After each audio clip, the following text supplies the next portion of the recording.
Hi folks, I just wanted to throw in a quick video to address some of the questions that came up in the discussion forums on Chapter 6, the question about sort of price gouging after a hurricane and the bag of ice story and all that kind of stuff. So you can see I'm wearing my formal wear today. There's 3 points I wanted to raise here that I think you all can think about as you think back on those questions. The first, and the one that sort of bugged me the most, is how many of you wanted to say things like, well, raising prices during an emergency is immoral, but there's good economic consequences for it, and economists don't care about morality, or economics has nothing to do with morality, or something along those lines. Well, look, there's all kinds of problems with that view. First of all, think of it this way.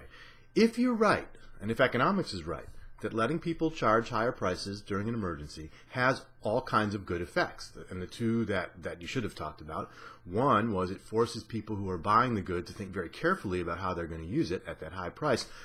They will have to use it for the most important purposes possible. And so letting the price rise in the short run helps ensure that the goods that are scarce because of the disaster get used wisely. Second, and this is the one that many of you overlooked, is that the higher price in the short run sends out a signal and creates an incentive for people from other parts of the country to bring in the supplies that this area needs, whether it's ice, water, or plywood, or any of those things, right?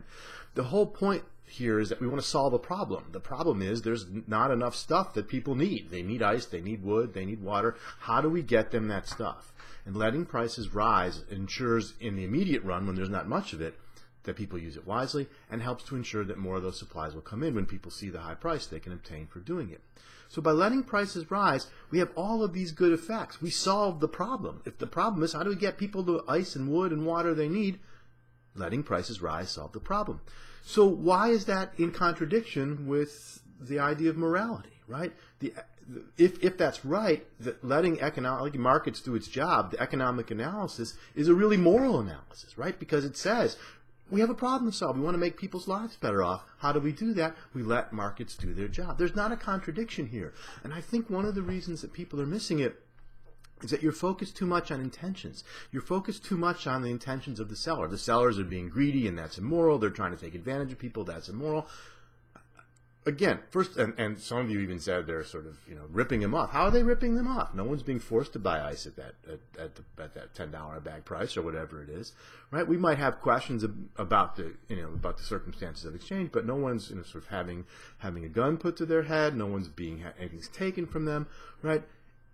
When we think about this economics of emergency pricing, right, we have to get away from the intentions of the sellers.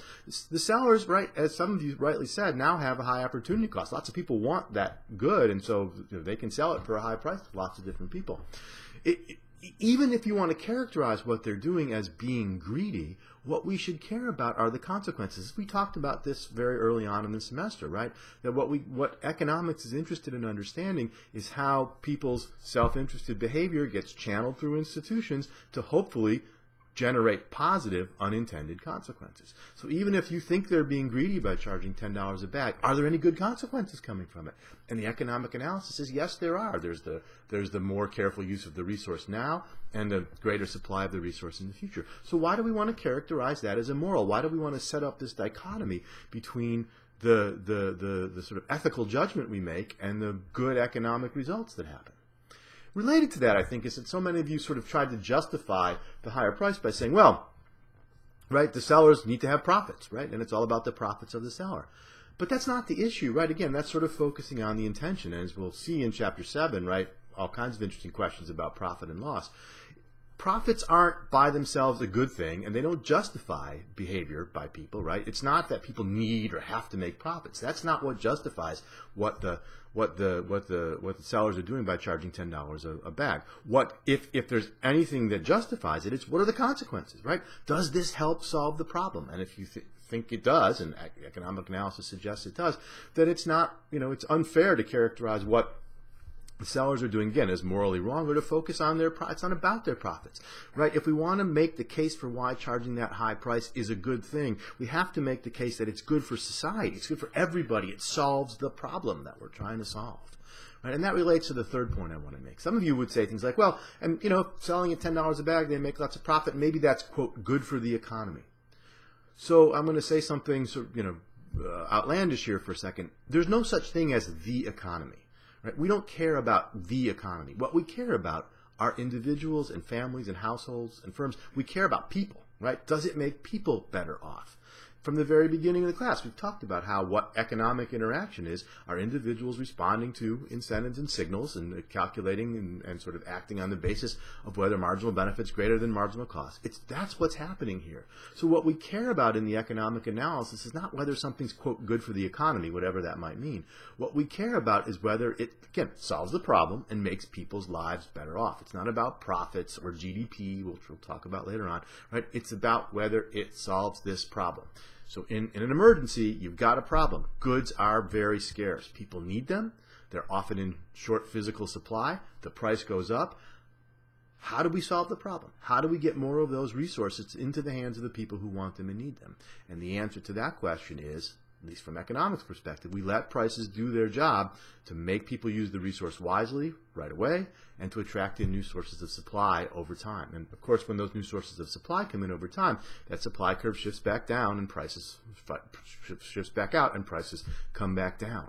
Right? Those $10 a bag prices are only going to be temporary if you let them do their job. Okay?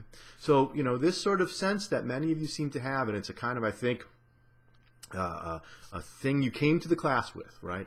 That there's this dichotomy between acting morally and doing the economically right thing.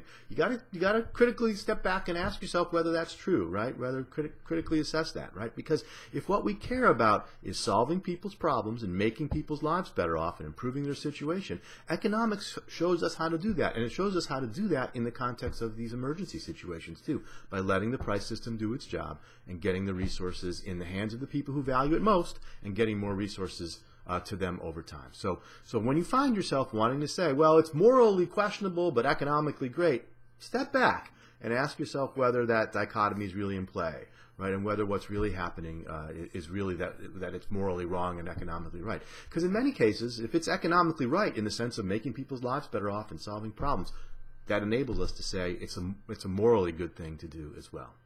So those are just some thoughts on the discussion forums on Chapter 6.